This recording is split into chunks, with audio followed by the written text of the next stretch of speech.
ہوا کی تیز سرسراہٹ کی آواز میرے کانوں میں آنے لگی۔ بارش کی کچھ بوندیں میرے چہرے پر گری، مجھے ہوش آنے لگا۔ میں بہت دیر تک اٹھنے کی کوشش کرتا رہا مگر میرے حواس مکمل طور پر بیدار نہ ہو سکے۔ کافی دیر میں اسی حال میں رہا۔ اچانک میرے کانوں میں ایک مانوس آواز آئی، عبداللہ اٹھو، جلدی کرو۔ یہ میرے ہمدم دیرینہ، میرے یار غار صالح کی آواز تھی۔ اس کی آواز نے مجھ پر جادو کر دیا اور میں ایک دم سے اٹھ کھڑا ہوا۔ میں کہاں ہوں؟ یہ میرا پہلا اور بے ساختہ سوال تھا۔ تم بھول گئے میں نے تم سے کیا کہا تھا؟ قیامت کا دن شروع ہو گیا ہے، اسرافیل دوسرا سور پھونک رہے ہیں۔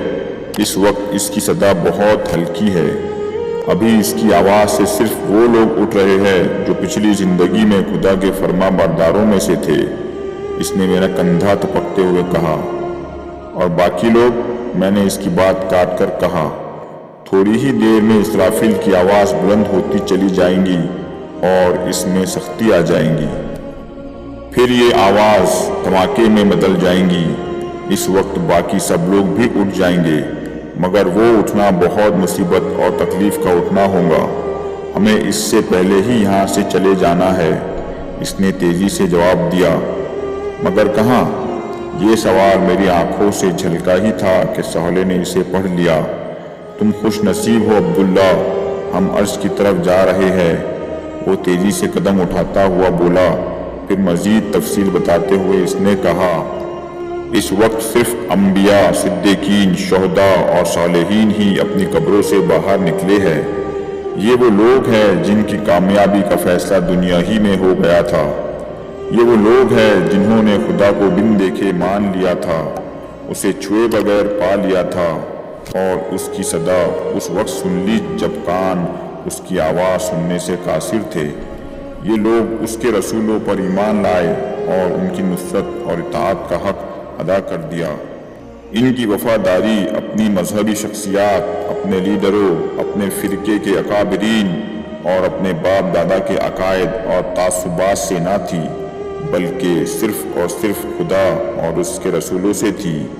انہوں نے خدا پرستی کے لیے ہر دکھ جھیلا، ہر طعنہ سنا اور ہر سختی برداشت کی، اعلیٰ اخلاق اور بلند کردار کو اپنی زندگی بنایا، خدا سے محبت اور مخلوق پر شفقت کے ساتھ زندگی گزاری۔ عبداللہ، آج ان لوگوں کے بدلے کا وقت ہے اور یہ ہے ان کے بدلے کا آغاز۔ صالح کی باتیں سنتے ہوئے میرے چہرے سے حیرت اور اس کے چہرے سے خوشی ٹپک رہی تھی، مگر میں تو جنت میں تھا۔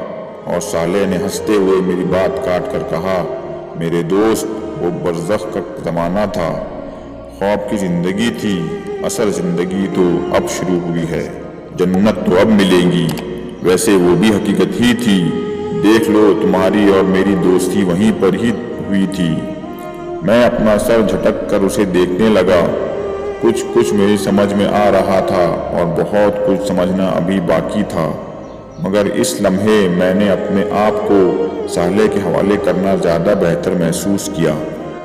صالح سے میری دوستی اس وقت ہوئی تھی جب میں نے موت کے بعد، یا زیادہ درست الفاظ میں فانی دنیا کے دھوکے سے نکل کر حقیقت کی دنیا میں قدم رکھا تھا۔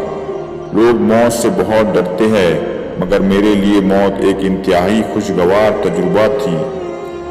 ملک الموت عزرائیل کا نام دنیا میں دہشت کی ایک علامت ہے، مگر میرے سامنے وہ ایک انتہائی خوبصورت شکل میں آئے تھے۔ انہوں نے بہت محبت اور شفقت سے میری شخصیت یعنی میری روح کو میرے جسم سے جدا کیا۔ میرا جسمانی وجود سابقہ دنیا میں رہ گیا اور میری اصل شخصیت کو انہوں نے اس نئی دنیا میں، جس کا نام عالم برزخ تھا، منتقل کر دیا۔ برزخ کا مطلب پردہ ہوتا ہے۔ ملک الموت کے ظاہر ہوتے ہی میرے اور پچھلی دنیا کے درمیان ایک پردہ حائل ہو گیا، جس کی بنا پر اس دنیا سے میرا رابطہ ختم ہو گیا تھا۔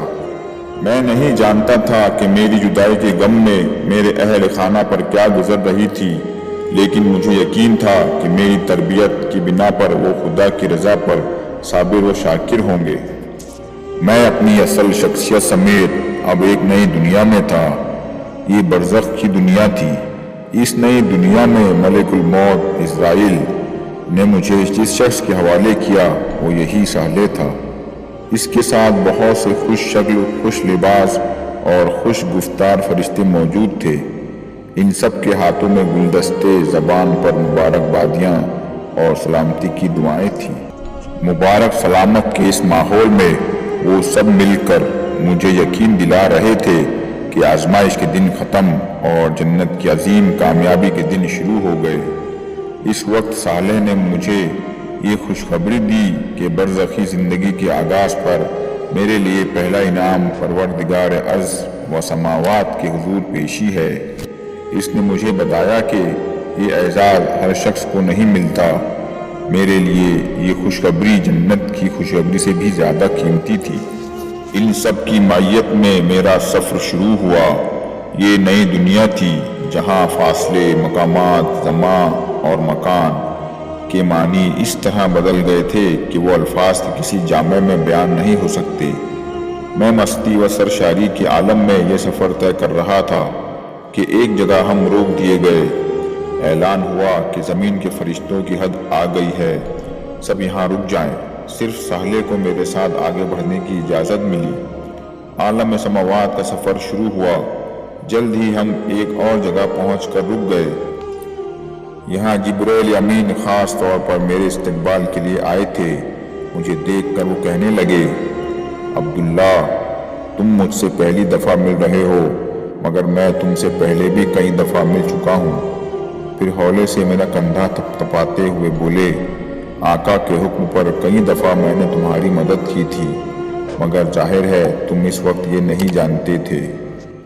آقا کے لب سے میرے چہرے پر ایک روشنی پھوٹی جسے جبرائیل کے نورانی وجود نے الفاظ میں ڈھلنے سے قبل ہی پڑھ لیا اور کہا، آؤ چلو، میں تمہیں تمہارے ان داتا سے ملاتا ہوں۔ نبیوں کے علاوہ یہ اعزاز بہت کم انسانوں کو حاصل ہوتا ہے کہ وہ اس طرح بارگاہ احدیت میں پیش کیے جائے۔ تم واقعی بہت خوش نصیب ہو۔ ہم آگے بڑھے تو میرے ذہن میں ایک سوال پیدا ہوا جس کا پوچھ لینا ہی مناسب خیال کرتے ہوئے میں نے جبرائیل علیہ السلام سے عرض کیا، کیا ہم سدرۃ المنتہا کی طرف جا رہے ہیں؟ نہیں، جبرائیل امین نے جواب دیا۔ پھر مزید وضاحت کرتے ہوئے کہا، تمہارے ذہن میں غالباً معراج والی بات ہے، وہ انبیاء کا راستہ ہے۔ انبیاء کی حضوری کے مقامات بہت اعلیٰ ہوتے ہیں، پھر انہیں مشاہدات بھی کرائے جاتے ہیں۔ تمہارا راستہ بالکل الگ ہے۔ تمہیں صرف بارگاہ الوہیت میں سجدے کا اعزاز بخشنے کے لیے بلایا گیا ہے، اور غالباً تمہاری وجہ سے صالح کو بھی یہاں تک آنے کی اجازت ملی ہے۔ اس لمحے میں نے صالح کو دیکھا جس کا چہرہ خوشی سے دمک رہا تھا۔ جبرائیل امین نے گفتگو کا سلسلہ جاری رکھتے ہوئے کہا، خدا کی ہستی لامحدود ہے، اس کے مقامات بھی لامحدود ہے۔ تمہاری دنیا میں ان مقامات کا کوئی اندازہ نہیں کیا جا سکتا۔ جو کچھ تم دنیا میں جانتے تھے وہ بہت محدود اور کم تھا۔ آج مرنے کے بعد تمہاری آنکھیں کھلی ہے، اب تم وہ دنیا دیکھ رہے ہو جس کے کمالات کی کوئی حد نہیں۔